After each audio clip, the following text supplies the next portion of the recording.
ಈಗ official channels ಮೂಲಕ ಅಮ್ಮನ ಹುಡುಕ್ಸೋದು ತುಂಬ ಟೈಮ್ ತೊಗೊಳುತ್ತೆ ಅನಿಸ್ತಾ ಇದೆ.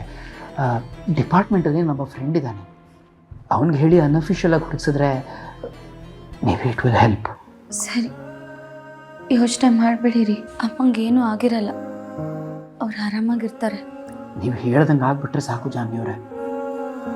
ಮದುವೆ ಆದಾಗಲಿಂದ ಅಮ್ಮ ಒಂದು ದಿವಸನೂ ನೆಮ್ಮದಿಯಾಗಿದ್ದಿದ್ದೇ ಇಲ್ಲ.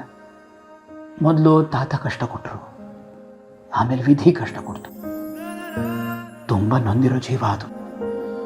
ಅವರು ಇರೋವರೆಗಾದರೂ ಅವ್ರನ್ನ ಚೆನ್ನಾಗಿ ನೋಡ್ಕೋಬೇಕು ಅನ್ನೋದೊಂದೇ ನನ್ನ ಆಸೆ.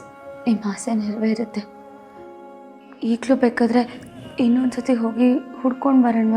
ಬೇಡ ಜಾನ್ವಿಯವರೇ, ನಾನು ಆಗಲೇ ನನ್ನ ಎಲ್ಲ ಇನ್ಫಾರ್ಮೆಂಟ್ಸ್ಗೂ ವಿಷಯ ತಲುಪಿಸಿದ್ದೀನಿ. ಅಮ್ಮಂದು ಹಳೆ ಫೋಟೋ, ಅವ್ರು ಯಾವ ಸೀರೆ ಹುಟ್ಟಿದ್ರು ಎಲ್ಲ ಡೀಟೇಲ್ಸು ಕೊಟ್ಟಿದ್ದೀನಿ.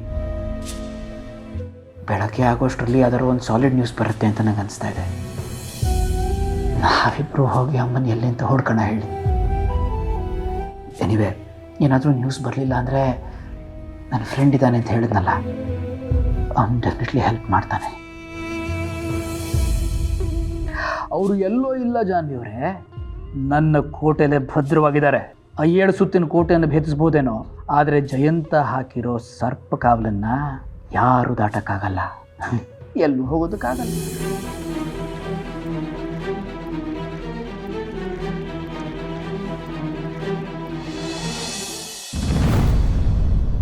ಎಲ್ಲವಾ ನಿನ್ನ ಗಂಡ ಕಾಣ್ತಾನೆ ಇಲ್ವಲ್ಲ?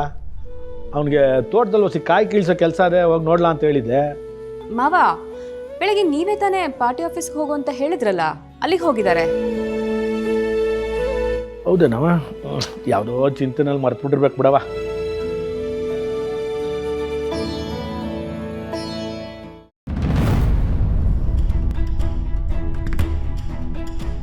ನನಗೇನು ಮಾಡಕ್ಕೆ ಬೇರೆ ಕ್ಯಾಮೆ ಇಲ್ವೇನಮ್ಮಿ?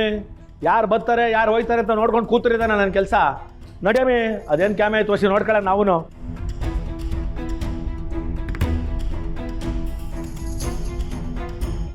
ಅಕ್ಕ, ಸೀತೆ ಕೊಟ್ರಿ ಯಾವಾಗ ಬಂದ್ರಿ?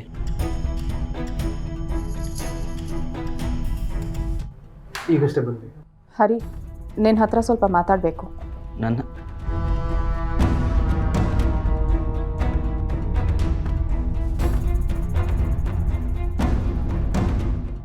ಬಂದ್ಬಿಟ್ಟ ಇವನೊಬ್ಬ ಇಲ್ಲಿ ಮರಿ ಆಂಜನೇಯ ಇದ್ದಂಗೆ, ಕಣ್ ತೆಗ್ತ ಗೊಂತೆ ಇದ್ದಂಗೆ. ಯಾರ್ಯಾರು ಬಂದು ಒಕ್ಕರ್ಸ್ಕೊತಾರೋ ನನಗೆ. ಇದೇನು ಮಾವ, ಇವರು ದಿನ ಬಂದು ಹೋಗೋದಕ್ಕೆ ಶುರು ಮಾಡಿದ್ದಾರೆ. ಹೀಗೆ ಆದರೆ ನಮ್ಮ ಸಿಂಚನಂತಲೇ ಆದಷ್ಟು ಬೇಗ ಕಡಿಸ್ತಾರಷ್ಟೇ. ನನಗೂ ಅದೇ ಚಿಂತೆ ಆಗ್ಬಿಟ್ಟೈತೆ ಕಣವ. ಹೊಸಿ ನನ್ನ ಮಗಳು ಹುಷಾರಾಗಲಿ ಅಂತ ಕಾಯ್ತಾ ಇದ್ದೀವಿ. ಅವಳು ಒಂಚೂರು ಚಿಗುರ್ಕೊಂಬಿಟ್ರೆ ಆಮೇಲೆ ಈ ಬಡ್ಡಿ ಐಕಳನ್ನ ಎಲ್ಲಿ ಮಡಗಬೇಕು ಅಂತ ನಂಗೆ ಚೆನ್ನಾಗಿ ಗೊತ್ತದೆ, ಅಲ್ಲಿ ಮಡಗ್ತೀನಿ.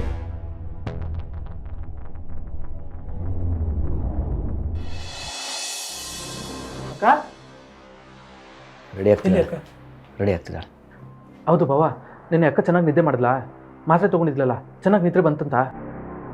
ಇಲ್ಲ ಗೌಡ್ರೆ, ರಾತ್ರಿ ಸರಿಗೆ ನಿದ್ದೆ ಮಾಡಲಿಲ್ಲ ಅವಳು. ಅದು ಮಾತ್ರೆ ತೊಗೊಂಡ್ಮೇಲಂತೂ ಏನೋ ಒಂಥರ ವಿಚಿತ್ರವಾಗಿ ಆಡೋಕ್ಕೆ ಶುರು ಮಾಡಿಬಿಟ್ಲು.